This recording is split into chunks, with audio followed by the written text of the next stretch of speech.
দর্শক, আমাদের দেশে পারিবারিক সামাজিক অবক্ষয় চরমে।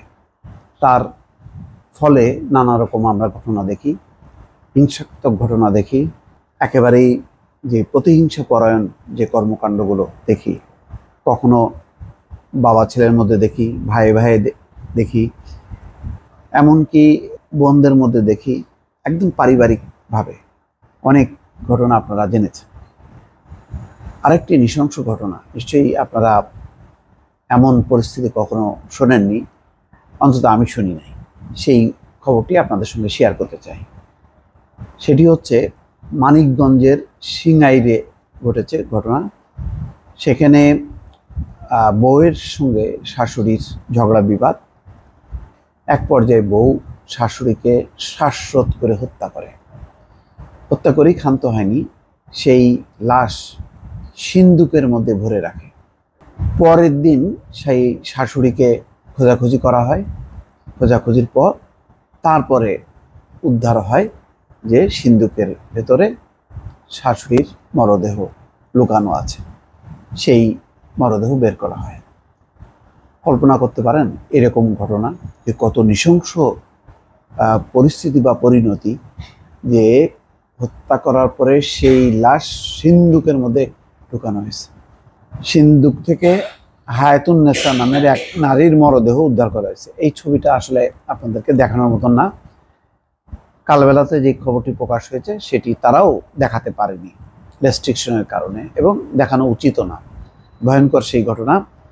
মানিকগঞ্জের সিঙ্গাইরে শাশুড়িকে হত্যা করে সিন্দুকে লুকিয়ে রাখার অভিযোগ উঠেছে রুনা বেগম নামে এক নারীর বিরুদ্ধে। পরে প্রতিবেশীরা মরদেহ দেখতে পেয়ে ছেলের বউ ও তার মাকে আটক করে পুলিশের সোপর্দ করে। রোববার রাত 8:30টার দিকে সিঙ্গাইর পৌরসভার 1 নম্বর ওয়ার্ডের নয়াডিঙ্গি এলাকার নিহত ঘর থেকে মরদেহ উদ্ধার করা হয়। নিহত হায়াতুন্নেসা সিঙ্গাইর পৌর এলাকার নয়াডাঙ্গি গ্রামের মাহমুদ কাজীর স্ত্রী। আটক দুজন হলেন ছেলের বউ রুনা বেগম এবং তার মা, নিহতের ছেলের শাশুড়ি। স্থানীয়রা বলছে সিঙ্গাইর পৌরসভার নয়াডাঙ্গি গ্রামের প্রবাসী আব্দুল খালেকের মা ও তার ছেলের বউ রুনা বেগম একই বাড়িতে বসবাস করতেন। মাঝে মধ্যে ছেলের বউ রুনা তার শাশুড়িকে না জানিয়ে বাড়ির বাইরে ঘুরতে বের হতেন। এই নিয়ে শনিবার সন্ধ্যায় দুজনের মধ্যে ঝগড়া হয়। রাতে রুনা তার শাশুড়িকে শ্বাসরোধ করে হত্যা করে সিন্দুকের ভেতরে মরদেহ লুকিয়ে রাখে। রোববার সকালে রুনা বাড়ি থেকে তার নানির বাড়ি চলে যায়। এদিকে বাড়িতে কোনো সাড়া শব্দ না পেয়ে প্রতিবেশীরা হায়াতুন্নেসাকে খোঁজাখুঁজি করতে থাকে। সন্ধ্যার দিকে রুনা তার মাকে নিয়ে শ্বশুর বাড়িতে আসলে আত্মীয় স্বজনদেরকে জিজ্ঞাসাবাদ করে। এক পর্যায়ে তাকে হত্যা করে মরদেহ সিন্দুকের ভেতরে লুকিয়ে রেখেছে বলে জানায়। পরে পুলিশকে জানালে সিন্দুকের ভেতর থেকে তার মরদেহ উদ্ধার করা হয়।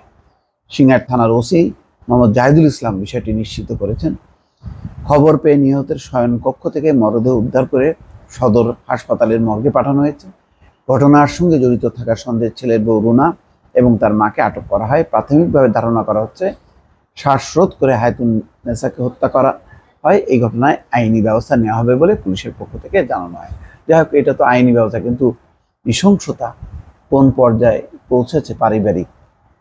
কল্পনা করেন যে এক বয়স্ক মহিলা শাশুড়ি তাকে শ্বাসরোধ করে হত্যার পর সিন্দুকের ভেতরে লুকায় রাখা। এরকম ঘটনা বাংলাদেশে ইতিপূর্বে ঘটেছে বলে আমি অন্তত গণমাধ্যম কর্মী হিসেবে আমার নজরে আসেনি। দর্শক, ভালো থাকবেন।